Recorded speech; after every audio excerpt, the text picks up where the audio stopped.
Capítulo 4. Hablando ellos al pueblo, vinieron sobre ellos los sacerdotes con el jefe de la guardia del templo y los saduceos, resentidos de que enseñasen al pueblo y anunciasen en Jesús la resurrección de entre los muertos. Y les echaron mano y los pusieron en la cárcel hasta el día siguiente, porque era ya tarde. Pero muchos de los que habían oído la palabra creyeron, y el número de los varones era como 5,000. Aconteció al día siguiente que se reunieron en Jerusalén los gobernantes, los ancianos y los escribas, y el sumo sacerdote Anás, y Caifás, y Juan, y Alejandro, y todos los que eran de la familia de los sumos sacerdotes. Y poniéndoles en medio les preguntaron, ¿con qué potestad o en qué nombre habéis hecho vosotros esto? Entonces Pedro, lleno del Espíritu Santo, les dijo, Gobernantes del pueblo y ancianos de Israel, puesto que hoy se nos interroga acerca del beneficio hecho a un hombre enfermo, de qué manera éste haya sido sanado, sea notorio a todos vosotros y a todo el pueblo de Israel, que en el nombre de Jesucristo de Nazaret, a quien vosotros crucificasteis y a quien Dios resucitó de los muertos, por él este hombre está en vuestra presencia sano. Este Jesús es la piedra reprobada por vosotros los edificadores, la cual ha venido a ser cabeza del ángulo. Y en ningún otro hay salvación, porque no hay otro nombre bajo el cielo, dado a los hombres, en que podamos ser salvos. Entonces, viendo el denuedo de Pedro y de Juan, y sabiendo que eran hombres sin letras y del vulgo, se maravillaban, y les reconocían que habían estado con Jesús. Y viendo al hombre que había sido sanado, que estaba en pie con ellos, no podían decir nada en contra. Entonces les ordenaron que saliesen del concilio, y conferenciaban entre sí diciendo, ¿qué haremos con estos hombres? Porque de cierto señal manifiesta ha sido hecha por ellos, notoria a todos los que moran en Jerusalén, y no lo podemos negar. Sin embargo, para que no se divulgue más entre el pueblo, amenacémosles para que no hablen de aquí en adelante a hombre alguno en este nombre. Y llamándolos, les intimaron que en ninguna manera hablasen ni enseñasen en el nombre de Jesús. Mas Pedro y Juan respondieron diciéndoles, Juzgad si es justo delante de Dios obedecer a vosotros antes que a Dios, porque no podemos dejar de decir lo que hemos visto y oído. Ellos entonces les amenazaron y les soltaron, no hallando ningún modo de castigarles por causa del pueblo, porque todos glorificaban a Dios por lo que se había hecho, ya que el hombre en quien se había hecho este milagro de sanidad tenía más de 40 años. Y puestos en libertad, vinieron a los suyos y contaron todo lo que los principales sacerdotes y los ancianos les habían dicho. Y ellos, habiéndolo oído, alzaron unánimes la voz a Dios y dijeron, Soberano Señor, tú eres el Dios que hiciste el cielo y la tierra, el mar y todo lo que en ellos hay, que por boca de David tu siervo dijiste, ¿por qué se amotinan las gentes y los pueblos piensan cosas vanas? Se reunieron los reyes de la tierra, y los príncipes se juntaron en uno contra el Señor y contra su Cristo. Porque verdaderamente se unieron en esta ciudad contra tu santo Hijo Jesús, a quien ungiste, Herodes y Poncio Pilato, con los gentiles y el pueblo de Israel, para hacer cuanto tu mano y tu consejo habían antes determinado que sucediera. Y ahora, Señor, mira sus amenazas, y concede a tus siervos que con todo denuedo hablen tu palabra, mientras extiendes tu mano para que se hagan sanidades y señales y prodigios mediante el nombre de tu santo Hijo Jesús. Cuando hubieron orado, el lugar en que estaban congregados tembló, y todos fueron llenos del Espíritu Santo, y hablaban con denuedo la palabra de Dios. Y la multitud de los que habían creído era de un corazón y un alma, y ninguno decía ser suyo propio nada de lo que poseía, sino que tenían todas las cosas en común. Y con gran poder los apóstoles daban testimonio de la resurrección del Señor Jesús, y abundante gracia era sobre todos ellos. Así que no había entre ellos ningún necesitado, porque todos los que poseían heredades o casas las vendían y traían el precio de lo vendido, y lo ponían a los pies de los apóstoles, y se repartía a cada uno según su necesidad. Entonces José, a quien los apóstoles pusieron por sobrenombre Bernabé, que traducido es Hijo de Consolación, levita, natural de Chipre, como tenía una heredad, la vendió y trajo el precio y lo puso a los pies de los apóstoles. Capítulo 5. Pero cierto hombre llamado Ananías, con Safira su mujer, vendió una heredad y sustrajo del precio, sabiéndolo también su mujer, y trayendo solo una parte, la puso a los pies de los apóstoles.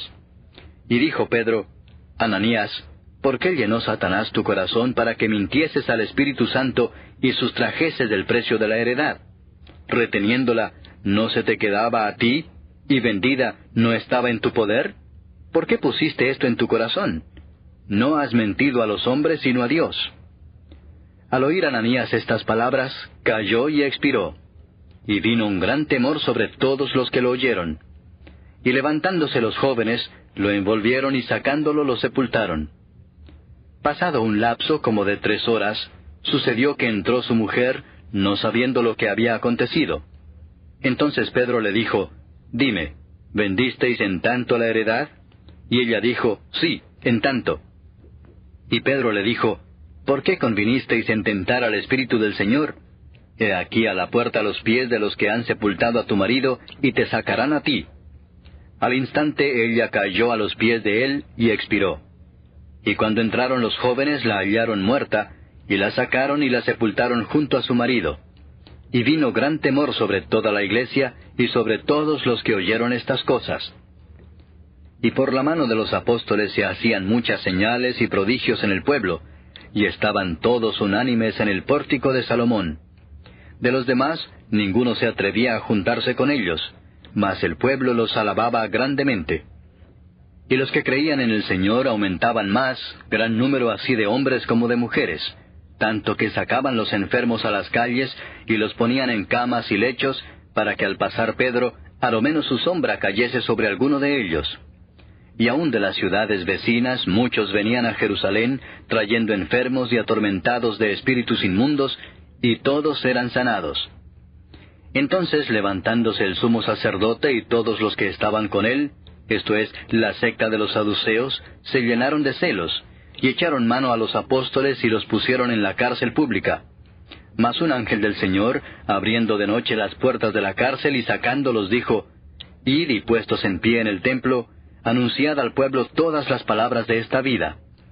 Habiendo oído esto, entraron de mañana en el templo y enseñaban. Entretanto, vinieron el sumo sacerdote y los que estaban con él, y convocaron al concilio y a todos los ancianos de los hijos de Israel, y enviaron a la cárcel para que fuesen traídos. Pero cuando llegaron los alguaciles, no los hallaron en la cárcel. Entonces volvieron y dieron aviso, diciendo: Por cierto, la cárcel hemos hallado cerrada con toda seguridad, y los guardas afuera de pie ante las puertas. Mas cuando abrimos, a nadie hallamos dentro. Cuando oyeron estas palabras, el sumo sacerdote y el jefe de la guardia del templo, y los principales sacerdotes, dudaban en qué vendría a parar aquello. Pero viniendo uno, les dio esta noticia: He aquí los varones que pusisteis en la cárcel están en el templo y enseñan al pueblo. Entonces fue el jefe de la guardia con los alguaciles, y los trajo sin violencia, porque temían ser apedreados por el pueblo. Cuando los trajeron, los presentaron en el concilio, y el sumo sacerdote les preguntó, diciendo: ¿No os mandamos estrictamente que no enseñaseis en ese nombre? Y ahora habéis llenado a Jerusalén de vuestra doctrina, y queréis echar sobre nosotros la sangre de ese hombre. Respondiendo Pedro y los apóstoles dijeron: Es necesario obedecer a Dios antes que a los hombres. El Dios de nuestros padres levantó a Jesús, a quien vosotros matasteis colgándole en un madero. A éste Dios ha exaltado con su diestra por príncipe y salvador, para dar a Israel arrepentimiento y perdón de pecados. Y nosotros somos testigos suyos de estas cosas, y también el Espíritu Santo, el cual ha dado Dios a los que le obedecen. Ellos, oyendo esto, se enfurecían y querían matarlos. Entonces, levantándose en el concilio un fariseo llamado Gamaliel, doctor de la ley, venerado de todo el pueblo, mandó que sacasen fuera por un momento a los apóstoles, y luego dijo: Varones israelitas, mirad por vosotros lo que vais a hacer respecto a estos hombres. Porque antes de estos días se levantó Teudas, diciendo que era alguien. A éste se unió un número como de 400 hombres, pero él fue muerto, y todos los que le obedecían fueron dispersados y reducidos a nada. Después de éste se levantó Judas el Galileo, en los días del censo, y llevó en pos de sí a mucho pueblo. Pereció también él, y todos los que le obedecían fueron dispersados. y ahora os digo, apartaos de estos hombres y dejadlos, porque si este consejo o esta obra es de los hombres, se desvanecerá. Mas si es de Dios, no la podréis destruir. No seáis tal vez hallados luchando contra Dios. Y convinieron con él, y llamando a los apóstoles después de azotarlos, les intimaron que no hablasen en el nombre de Jesús, y los pusieron en libertad. Y ellos salieron de la presencia del concilio, gozosos de haber sido tenidos por dignos de padecer afrenta por causa del nombre. Y todos los días en el templo y por las casas no cesaban de enseñar y predicar a Jesucristo. Capítulo 6. En aquellos días, como creciera el número de los discípulos, hubo murmuración de los griegos contra los hebreos, de que las viudas de aquellos eran desatendidas en la distribución diaria. Entonces los 12 convocaron a la multitud de los discípulos y dijeron, «No es justo que nosotros dejemos la palabra de Dios para servir a las mesas. Buscad pues, hermanos, de entre vosotros a 7 varones de buen testimonio, llenos del Espíritu Santo y de sabiduría, a quienes encarguemos de este trabajo. Y nosotros persistiremos en la oración y en el ministerio de la palabra». Agradó la propuesta a toda la multitud, y eligieron a Esteban, varón lleno de fe y del Espíritu Santo, a Felipe, a Prócoro, a Nicanor, a Timón, a Parmenas y a Nicolás, prosélito de Antioquía, a los cuales presentaron ante los apóstoles, quienes orando les impusieron las manos. Y crecía la palabra del Señor, y el número de los discípulos se multiplicaba grandemente en Jerusalén. También muchos de los sacerdotes obedecían a la fe. Y Esteban, lleno de gracia y de poder, hacía grandes prodigios y señales entre el pueblo. Entonces se levantaron unos de la sinagoga llamada de los libertos, y de los de Cirene, de Alejandría, de Cilicia y de Asia, disputando con Esteban, pero no podían resistir a la sabiduría y al espíritu con que hablaba. Entonces sobornaron a unos para que dijesen que le habían oído hablar palabras blasfemas contra Moisés y contra Dios. Y soliviantaron al pueblo, a los ancianos y a los escribas, y arremetiendo le arrebataron y le trajeron al concilio. Y pusieron testigos falsos que decían, «Este hombre no cesa de hablar palabras blasfemas contra este lugar santo y contra la ley. Pues le hemos oído decir que ese Jesús de Nazaret destruirá este lugar y cambiará las costumbres que nos dio Moisés». Entonces todos los que estaban sentados en el concilio, al fijar los ojos en él, vieron su rostro como el rostro de un ángel.